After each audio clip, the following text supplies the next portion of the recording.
This very well may kick off an entire series of store experiences, but we'll start with the Pocketbook. Reason being, there's companies like Amazon, Barnes & Noble, Kobo, Pocketbook themselves that have pretty extensive stores that when you click on the store, you go to a different place. You don't just go to a list of public domain books like Onyx and iReader and HiRead. HiRead's a little bit different because they do have a Taiwanese-based store, but based off of how you guys received this video, we might go into pretty much every store on every single device in individual videos. But again, we'll start with these guys. This is the Pocketbook store. And when you click on the little guy here, you can log in or you can choose your store. We'll quickly just touch on a couple of these just to show you guys the differences. But this is the German store. And yes, each individual store is going to have a different set of books. This will be, I'm assuming, the Russian store. This, of course, doesn't necessarily apply to us. And finally, we will look at the Spanish store. And these are the main stores, and each individual store has different languages of content in it. You might find Italian content inside the Spanish store, etc. But it's just really interesting how I think Onyx allows you to choose a store, but really companies like we said, like Onyx, like Bigme, they just give you these stores as a pleasantry. They don't really have a substantial library of kind of the latest and greatest books, whereas Pocketbook is one of the few outside the big three that genuinely do have kind of big name books, and it's very interesting the way they are able to do that. Now, Pocketbook is a very internationally friendly company, so I guess it should come as no surprise, but it just is interesting because when you see basically other device manufacturers have no store or just Project Gutenberg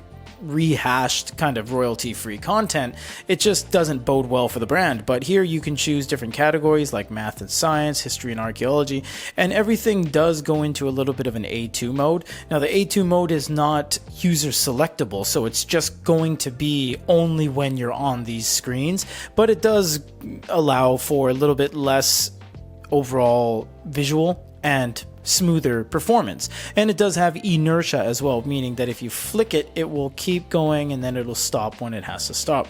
You have exclusive ebooks, you have all sorts of categories, and then you can click on something from there. And you'll see here, even though we're on the English store, there's some different prospectively German content as well, so just keep that in mind. When you click on something, this is what the purchase decision is going to look like. You have download a sample, and you can buy it via euros, not GBP, not USD, etc.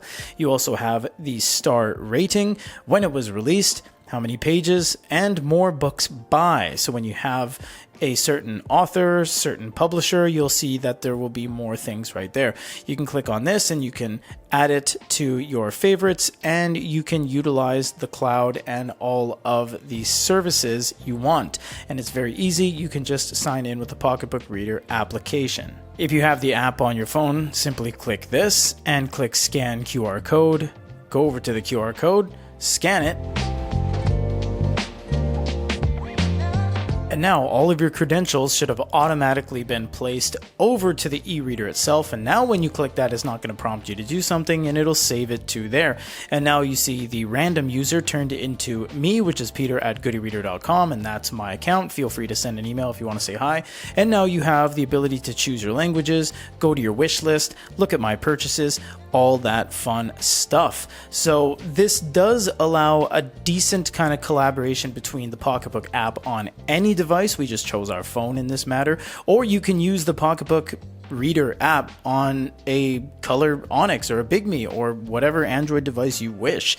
So there are tons of content on here. You do have the ability to search for things as well. You can choose the different categories. You can just simply click on this and you can go into different categories like this, and you can choose graphic novels, manga, and if you click on that, you're now going to be faced with a whole plethora of brand new content, different things from Star Wars all the way to how to draw manga and everything in between. So there really is no shortage of content on a Pocketbook unit. In fact, they are one of the more substantial, eclectic, oh, Legend of Zelda, nice, eclectic collections of content that you will find on any e-reader manufacturer out of the gates, because, oh, look at that, Mario Odyssey, sweet. There's a whole bunch of stuff here I didn't even know. But outside of, say, Amazon, who you can't really compete with Amazon, they just have everything, and Barnes & Noble for the American crowd, and Kobo Rakuten for the kind of North American / Japanese crowd, because Rakuten has a ton of content,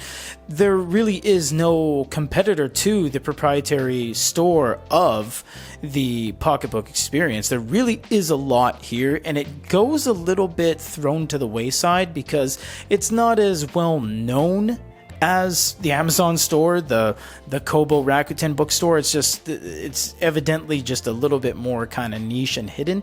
Furthermore, they do give you one more thing, and that's onlyhe, excuse my pronunciation. This is a library borrowing service where you can choose from a bunch of different libraries directly on the device itself and then log into the respective library. They do have a lot for you in that regard. You can just choose all the categories and whatnot. I mean, it really is endless on a Pocketbook device. They do have apps, and we're not going to get too much into the device, but they have apps, and onlyhe is one of the apps. It's not an app. You can't download more. You can't long press and delete any of the applications. You can just add it to your home screen. That's the only further function you have about it.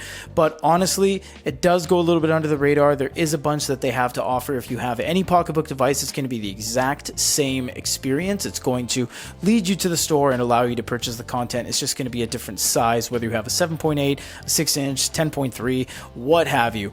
Check it out. It does warrant checking out. It definitely isn't just a rehash of public domain software and books that they just throw on here. It is a good collection of content. Again, mind you, it's not going to be as good as Amazon. It's not going to be as plentiful as Rakuten, but it definitely bears mentioning.